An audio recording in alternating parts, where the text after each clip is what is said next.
Welcome to Leaders' Questions. Taoiseach, this coalition that you lead was put together on the back of a grubby deal with Deputy Michael Lowry and his group of independents. And since then, you and Simon Harris, Oireachtas, have been found out for misleading the public during the election campaign on housing delivery figures. And now you announce that you will remove rent pressure zones in order to encourage private investment in housing.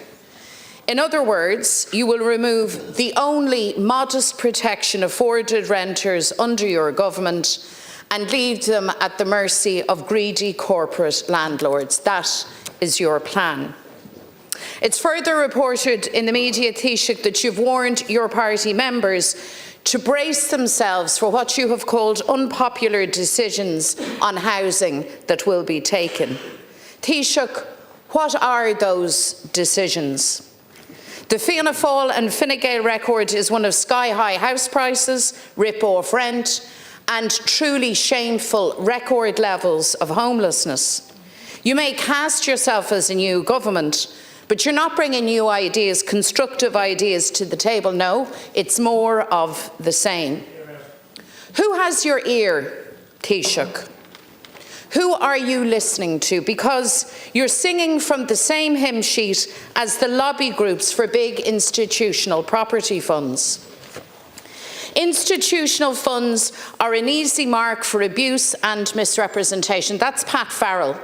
He's the CEO of lobby group Irish Institutional Property, writing in the Sunday Business Post on February 2nd last. Of course, you know, he is also a former Fianna Fáil General Secretary and a former Fianna Fáil Senator. There's been a tendency in the debate in Ireland to attack funds. That's not Pat Farrell, that's you, Taoiseach. That's you speaking to the Irish Examiner last Saturday.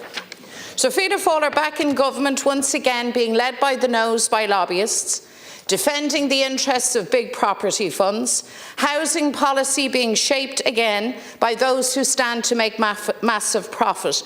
Your concern to rehabilitate the standing of vulture funds and cuckoo funds who have done untold damage. Are you aware, Taoiseach, that shares in Irish Rate, the biggest corporate landlord in Ireland, jumped to an 8-month high on the back of your comments about removing rent pressure zones? Everybody, of course, knows there needs to be private investment in housing, by the way.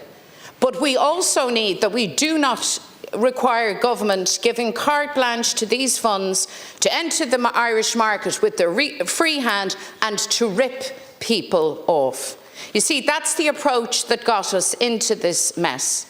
Your government has no new ideas on housing, no vision for the future of housing, so you revert to type and you double down on the very approach that has failed abysmally.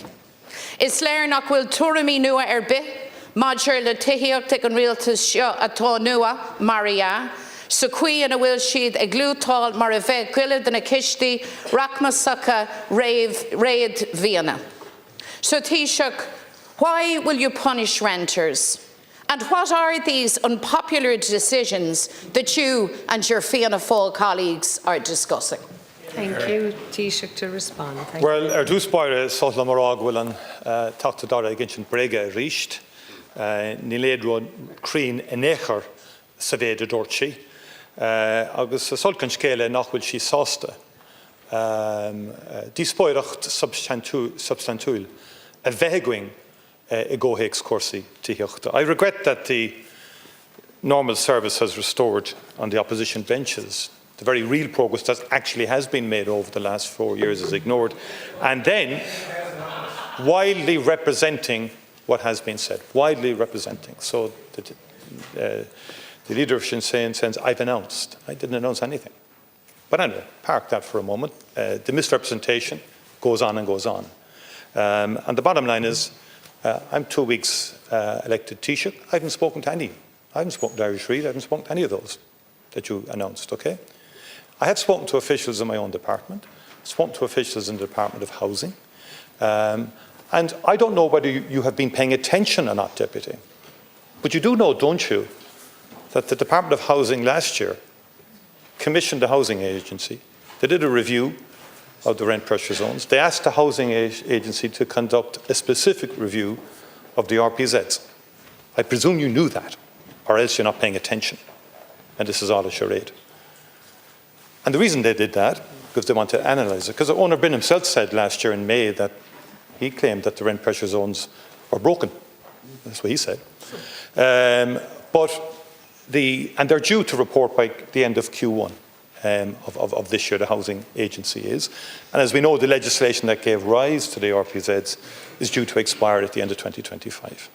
And as I said to RTE, there's a number of options. You extend them. You reform in line with the Housing Commission. I recall you and Deputy Batchick and others saying, you've ignored the Housing Commission. You've treated the Housing Commission so shabbily. You didn't give proper room for their debate. I remember saying to you, have you read the chapter on rent? And the Housing Commission, which went through all aspects of housing, did focus in on a German system of reference pricing. No, I'm not saying we're going to go with that. We do, but the Housing Commission asked that we examine it. Examine it on an evidence-based way and in an informed way. And that should happen. We should examine things rationally and with substance. Not all of the sloganeering that I've heard over the last number of days. The attempts to sort of, and I heard it last evening again, so this is about lobbyists. This is about connections. That's the sum total of what you can contribute to what is a very, very important debate. Now, the state is committing more than it ever did historically to housing. And in 2025, the budget is at $6 billion earmarked for housing. General estimates from the Department of Finance and indeed the Housing Commission would say to get to 50,000 or 60,000, we need about 20 billion. Okay? Now, I take it you accept that the state will not be in a position to come up with 20 billion in relation to the housing. So there has to be a balance between state investment, which is at its largest ever and will continue, and private sector investment. And it's clear that brownfield sites have not taken off. That's very evident. And for sustainability reasons and so on, it's an objective of government, of the spatial plan and so on, that we would develop brownfield sites. Finally, government brought in protections for renters, and we will continue to protect renters. We brought in the rent credit, tax credit, to help renters in what is a very high rent environment. We acknowledge that. We also brought in other protections. So this is not about undermining renters, but it is about increasing supply, which we simply have to do. So, Taoiseach, let me just assure you that I pay the very closest of attention to the experiences of the hundreds of thousands of people who live in rental properties. I pay particular attention to those who are literally ripped off month in and month out and really struggle to meet their rent. More attention again to those who have lost their homes because they simply couldn't make the rent or have had the place sold from under them. You announced very clearly an end to these rent pressure zones.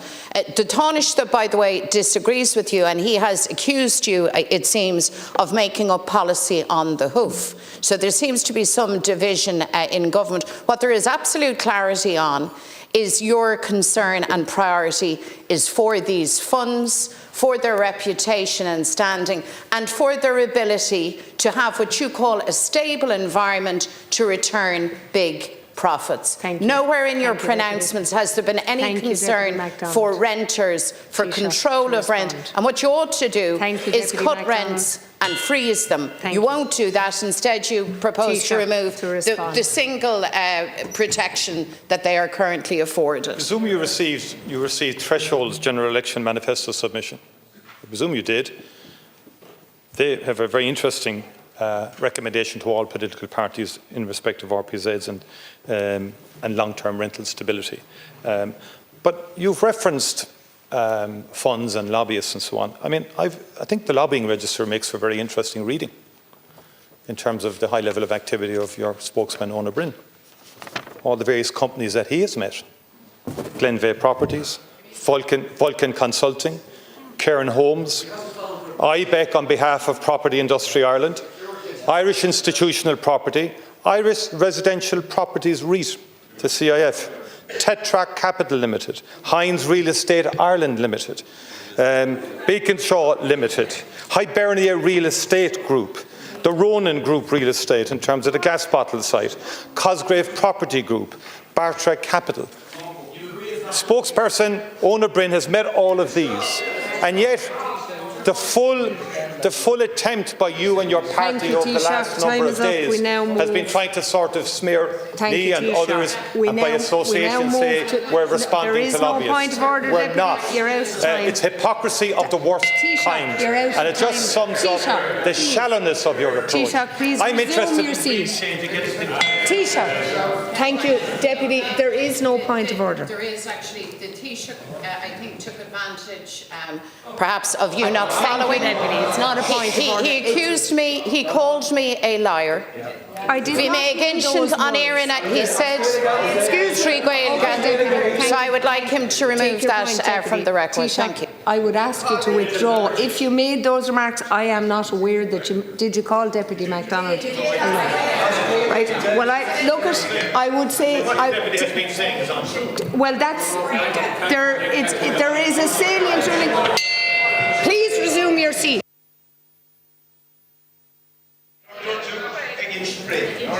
Deputy, resume your seat as respect for the chair. I'm now standing, Deputy. Please resume your seat. Taoiseach, in the seat.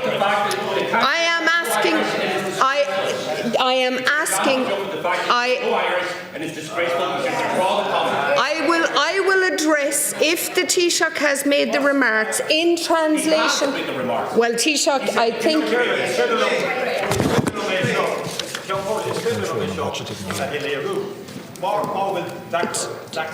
Taoiseach, please resume your seat. I'm standing. I am Deputy. I didn't call. I'm asking for decorum. I can't rule on what I didn't hear. I accept that you believe it was said. The Taoiseach has said, well, the Taoiseach has said he hasn't said it, and we can look back. We can look. Can I ask for clarification? Deputy. Accused the leader of the opposition of a Ginship break-in. You took advantage of the fact that the Cancordia had no Irish, and it is absolutely disgraceful. To respect the chair. Excuse me. I am asking again, Taoiseach, if you use the words, would you withdraw them? Would you withdraw them if you use them? Taoiseach, I didn't ask you to stand up. I asked you specifically to withdraw the words if you used them, whether they were in Asperla or Asgaelgic. I did not call Deputy. I did say. I'm going to resume my seat, and I am going to move on to Deputy Cian O'Callaghan for leaders' questions. No,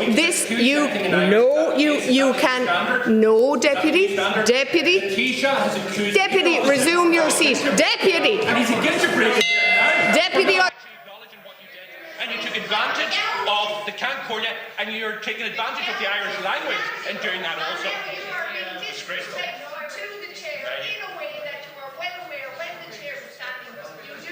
I apologise. I would say to the leader of Sinn Féin, if you wish to make a complaint in writing, I have no, and we will deal with it. Sure, Deputy Doherty. Can assist you in terms of what was said. I have already said, Deputy Doherty. And to interpret what was said. I've told you how I'm dealing with the Deputy Doherty. I'm moving on. Leaders' questions resuming, Deputy. Let's dive into the discussions shaping the nation.